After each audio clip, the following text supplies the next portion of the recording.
Well, maybe you've noticed I've made it a habit to base monologues around the reporting of Chris Rufo, who's the City Journal writer, does a lot of reporting on critical race theory and other things. But the reason why I base a lot of my monologues around him is that he's doing some of the most important reporting in media for my money. Granted, the most important reporting in media is kind of like talking about the cleanest highway rest stop bathrooms in New Jersey, kind of a low bar. But in this case, it really is important. So here's his latest.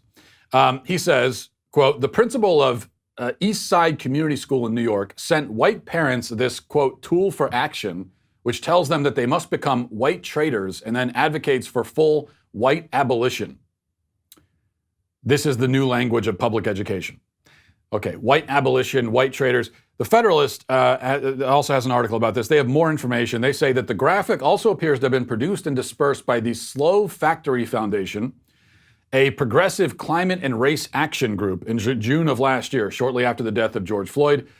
The organization, which claims it is devoted to dismantling colonial systems of oppression and promoting systemic change towards regenerative social and environmental systems, also often advocates for equity-centered education focused on creating and delivering resources about power structures and historical social context as a key driver of any topic.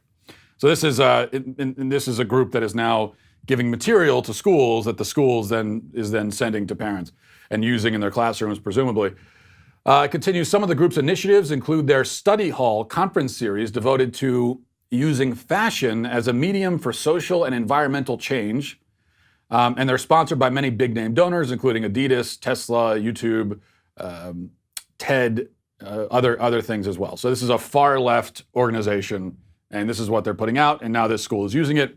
As for the graphic itself, it says, this is what they're telling the parents. There is a regime of whiteness, and there are action-oriented white identities. People who identify with whiteness are one of these. It's about time we build an ethnography of whiteness, since white people have been the ones writing about and governing others. All right, if that makes sense, which it doesn't. But then there's kind of the illustration to maybe help us make a little bit more sense of it. We're given sort of a dial which goes from red to green, showing us the different white identities. All of the white identities are negative. Okay, so they're all framed in a negative way. And you wouldn't really want to be any of them. But if you're white, then you have to be one of them, at least according to the people promoting this stuff. And if you have to be one, then you need to be in the green, is what we're being told. So here are the white identities. Let me read them to you. Let me pull them up. The white identities. We'll go from red to green. So from bad to worse, or rather from worse to not as bad, but still bad. Okay. Number one, white supremacist. Clearly marked white society that preserves, names, and values white superiority. White voyeurism. Wouldn't challenge a white supremacist, desires non-whiteness because it's interesting, pleasurable, seeks to control the consumption and appropriation of non-whiteness, fascination with culture. Example, consuming black culture without the burden of blackness. Okay, so I guess, for example, a white person who listens to rap music is a white voyeur. All right. White privilege, that's the third identity. May critique supremacy, but a deep investment in questions of fairness, equality, under the normalization of whiteness and the white rule. Sworn goal of diversity. Okay, so this is actually most white liberals. They're not even in the green yet. They're just above, according to this, they are only slightly above white supremacist. These are the white people that are going around talking about diversity and all this kind of stuff. And apparently that's coming from a place of privilege. Number four, white benefit. Sympathetic to a set of issues, but only privately. Won't speak/act in solidarity publicly because benefiting through whiteness in public. Then there's white confessional. This is another white identity. You can be a white confessional if you want. What that means is that there's some exposure of whiteness taking place, but as a way of being accountable to POC after, seeking validation from POC, people of color. White critical. So that now we're getting, let's look at the dial again. All right, white privilege, you're basically, so most white liberals are back in the white privilege. They're kind of orangish, but they're still sort of in the red. Now we're getting to white critical. Now we're getting into the green. So now we're getting closer to where the race hustlers want you to be. White critical. Take on board critiques of whiteness and invest in exposing / marking the white regime, refuses to be complicit with the regime, whiteness speaking back to whiteness. Then 7, white traitor. Now we're really getting there.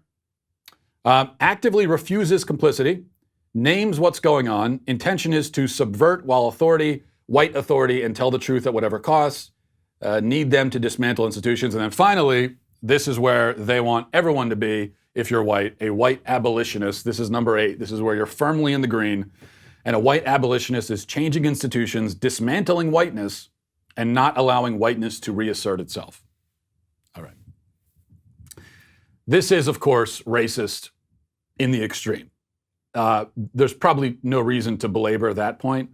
Those who know it's racist don't need it explained to them.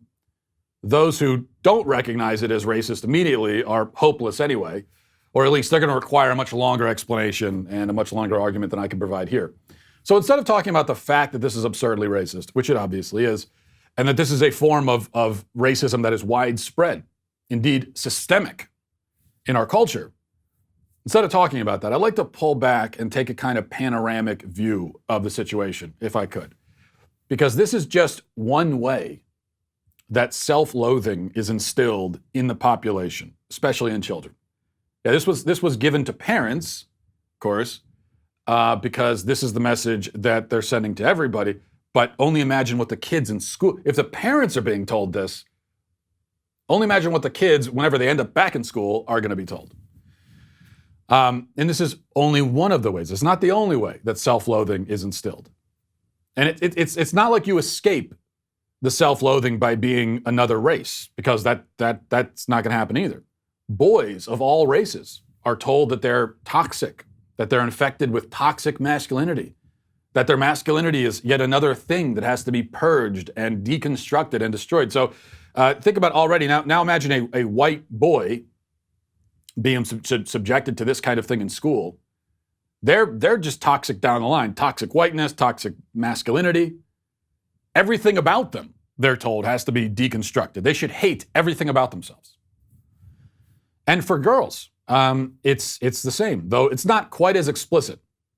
Now, with boys in our culture, they are explicitly told to hate themselves. Girls, not quite as explicit, but they're still the same kind of message. A girl who finds, quote, traditional femininity appealing, who dreams more of being a mother and a wife than, say, a businesswoman, is told to reject that, to hate it. Boys and girls together are taught to be suspicious of their parents, their families, their history. They're taught to hate their country. They're taught to hate everyone who came before them, all of those ignorant bigots who made them and raised them. And it's not like the message to non-white people and non-white kids is positive either, because they're taught that they're victims and that they will never not be victims, that they need to be rescued, that they're helpless. And there's a lot of self-loathing that comes with that as well. So just think about this. Think about what we're doing. See, we thought that the problem was the opposite, right? This is the way that we've talked about it for so long. We thought that self-love and self-esteem were being overemphasized, and they are. But the self-love that kids are conditioned into is very specific and very shallow and weird and backwards. So they're taught to embrace their vices, their sins.